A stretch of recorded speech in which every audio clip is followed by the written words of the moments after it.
అక్కడికి న్యాయస్థానాలు, జడ్జిలు, సిబిఐ ఆఫీసర్స్ ఒక్కరు కాదండి, అందరూ కూడా అధికారానికి డబ్బులకి లొంగిపోతారనడంలో ఈ రోజు ఆర్జగర్ కాలేజ్ హాస్పిటల్ డాక్టర్ చనిపోయిన కేసు కోసం ఇచ్చిన తీర్పు చూస్తే సిగ్గేస్తుంది.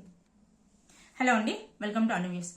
ఈ రోజు జరిగింది సంజయ్ రాయ్కి, ఎవరైతే ఆర్జగర్ హాస్పిటల్ డాక్టర్ని అతి కిరాతకంగా, అత్యంత దారుణంగా, అసలు మనిషి కాదు మృగం కూడా అలాంటి పని చేయడానికి సిగ్గుపడుతుందేమో, అలాంటి పని చేశాడు అని చెప్పేసి ఈ రోజు సంజయ్ రాయ్కి యావజ్జీవ కారాగార శిక్ష వేశారు. అయితే దీనికన్నా ముందు అసలు ఈ రోజు తీర్పు వస్తుందని ఎటువంటి అఫీషియల్ ఇన్ఫర్మేషన్ వాళ్ళ పేరెంట్స్కి అందించలేదంట. ఇంకా లాయర్ని ఎవరినైనా పంపించాలని ముందుగా అడిగితే ఏ లాయర్ అక్కర్లేదు, మేము చూసుకుంటామని చెప్పేసి వదిలేశారంట. అసలు ఇంత ఈజీగా ఎలా చేశారు నాకు అర్థం కాలేదు. ఫస్ట్ స్టార్టింగ్ లో సిబిఐ వాళ్ళు ఏం చెప్పారు, August 10th, last year August 9th అయ్యింది కదా ఈ ఇన్సిడెంట్. August 10th తర్వాత 1 month తర్వాత సిబిఐకి అప్పచెప్పారు కేసుని. సిబిఐ ఇన్వెస్టిగేషన్లు ఎన్ని తేలే ఈమె మీద ఒక్కరు కాదు అత్యాచారం చేసింది. ఈమె డిఎన్ఏ టెస్టులు కానీ, బ్లడ్ శాంపిల్ కానీ అన్ని టెస్టులు చేస్తే, బ్లడ్ శాంపిల్ టెస్టులు చేస్తే 4 అబ్బాయిలు 2 అమ్మాయిలవి శాంపిల్స్ కనిపించాయి. మరి వాళ్ళందరూ ఏమైపోయారు? వాళ్ళందరికీ మినిమం శిక్షలు కూడా లేవా? ఇంకొకటి, అదే సిబిఐ వాళ్ళు చెప్పింది ఏంటి, ఇక్కడ చనిపోలేదు ఈ అమ్మాయి, ఇంకొక దగ్గర ఎక్కడో చంపేస్తే ఇక్కడికి తీసుకుని వచ్చారు అని చెప్పింది ఒకటి. ఇంకొకటి, ఈ సంజయ్ రాయ్ అనేవాడు ఒక పోలీస్ ఆఫీసర్స్ కి సివిక్ వాలంటీర్. అతను అంత చిన్న వ్యక్తి. ఆ టైంలో ఆ పైకి వెళ్ళడానికి తనకి హాస్పిటల్కి ఎవరు పర్మిషన్ ఇచ్చారు అంటే అంత ఇన్సెక్యూర్ గా ఉంది హాస్పిటల్. ఇంతకుముందు జడ్జిలు కూడా వీళ్ళకి జడ్జిమెంట్ పాస్ చేసినప్పుడు ఒక లేడీ డాక్టర్ని అంత ఇన్సెక్యూర్ ఉన్న ప్లేస్ లో డ్యూటీ చేయమని ఎలా అడిగారు అని అడిగారు. మళ్ళీ అదే జడ్జిలు ఈ రోజు సిబిఐ చెప్పిన విషయాలు ఒక రోజు ఒకటి చెప్పారు, తర్వాత ఇంకొకటి చెప్పారు.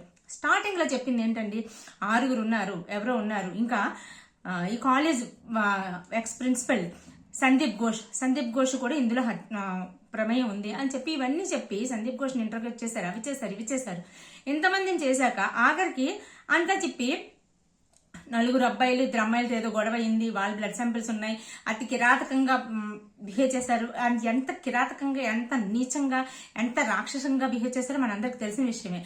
అయితే అలా చేశారు అని చెప్పి ఇవన్నీ చెప్పిన తర్వాత సిబిఐ వాళ్ళు కూడా తర్వాత కొన్ని రోజులు అయిపోయిన తర్వాత లేదు సంజయ్ రాయ్ ఒక్కడే ఉన్నాడు అని చెప్పి ఈ విషయం సంజయ్ రాయ్ ఒకడే ఉన్నాడు, సంజయ్ రాయ్కి సంబంధించింది. ఈ రోజు తీర్పు కూడా ఆ విధంగానే వచ్చింది. యావజ్జీవ కారాగార శిక్ష సంజయ్ రాయ్కి వేసేశారు, సింపుల్ గా అయిపోయింది. అసలు మిగతా వాళ్ళందరూ ఏరి అసలు మమతా బెనర్జీకి అక్కడ తృణమూల్ కాంగ్రెస్ పార్టీ అధ్యక్షురాలు మమతా బెనర్జీ వాళ్ళకి దీంతో అక్కడ ఉన్న గవర్నమెంట్ కి దీనికి సంబంధం ఏంటి? ఆమె ఎందుకు రోడ్ల మీదకి వచ్చారు? రోడ్ల మీదకి వచ్చి ఆమె ఏం చేశారు? ఒకనొక టైంలోని స్టూడెంట్స్ దగ్గరకు కూడా వెళ్ళి మీ భవిష్యత్ అంతా పాడైపోతుందని చెప్పి ఇండైరెక్ట్ గా వాళ్ళకి వార్నింగ్ ఎందుకు ఇచ్చారు? దాని తర్వాత పోలీసులు గవర్నమెంట్ మమ్మల్ని కేసు ముందుకు నడవనివ్వట్లేదని చెప్పేసి అన్నప్పుడు లేదు పోలీసులే ముందుకు నడవనివ్వట్లేదు, ఈ కేసు నడవాలి అని చెప్పి రోడ్డు మీదకి వచ్చి ధర్నా చేశారు. ఎందుకు? సో ఆమెకు దగ్గరగా క్లోజ్ గా ఉన్న వ్యక్తి, ఆమెకు క్లోజ్ రిలేటివ్ అన్న వ్యక్తి ఎవరు?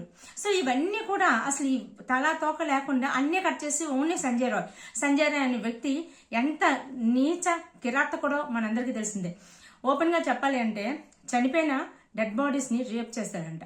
రేప్ చేసిన విషయం సిగ్గుపడవలసిన విషయం అండి. సందీప్ ఘోష్, మాజీ ప్రిన్సిపల్ సందీప్ ఘోష్ వీడియోలు చేసి అవి ఫారెన్ లో అమ్ముకునేవాడు.